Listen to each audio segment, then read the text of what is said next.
হোক সব জিনিসই মশওয়ারার মাধ্যমে করা। সবাই যখন মশওয়ারায় বসে তখন তাড়াহুড়ার কিছু নাই।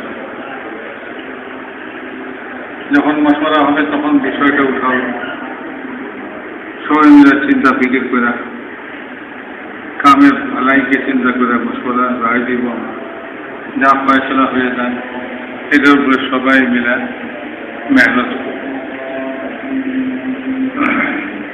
আমাদের মেহনতের মধ্যে মশওয়ারা অত্যন্ত গুরুত্ব রাখে,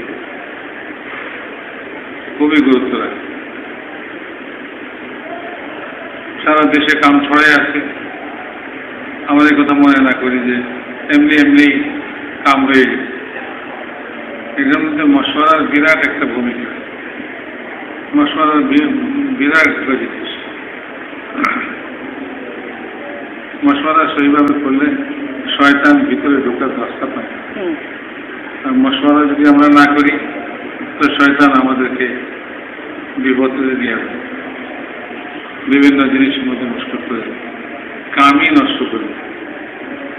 মশওয়ারার দ্বারা দিল জোড়ে মোহাম্মত পয়দা হয়, মোহাম্মত পয়দা হয়।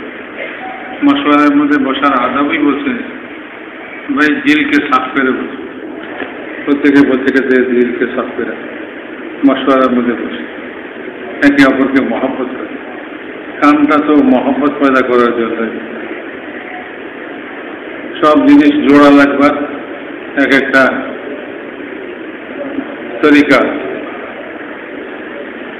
ইটের সঙ্গে ইট জোড়া লাগছে, সিমেন্ট বালু লাগে, কাপড়ের সঙ্গে কাপড় জোড়া দিতে সুই সুতা লাগে। মানুষের দিলগুলি জোড়া লাগে হলো দিনের উপরে, ইমানের উপরে। এই জন্য বলছে যেখানে ঝগড়া হয় সেখানে মনে করো দিন নাই, সেখানে দিন নাই। দিনের জাহিরি সুরত আছে কিন্তু হাকিকতে দিন সেখানে নেই। আল্লাহ তাআলা সবাইকে কাম করার তৌফিক নসিব করুন। আমিন। ইখলাসের সঙ্গে আল্লাহকে ভয় করতে করতে করি। আমাদের হযরতজি রহমতুল্লাহ শেখ হযরতজি বলতেন করতে রহো করতে রহো, কামও করা চাই আবার আল্লাহকে ভয়ও করা চাই। মানতে রহো মানতে রহো, মেনে মেনে চলতে থাকো, আল্লাহ তাআলার কাছে দোয়াও করতে থাকো। সেভাবে ভাই ইনশাআল্লাহ আমরা সবাই জুড়ে মিলে কাজ করব। আল্লাহ তাআলা আমাদের সকলকে তৌফিক দিন।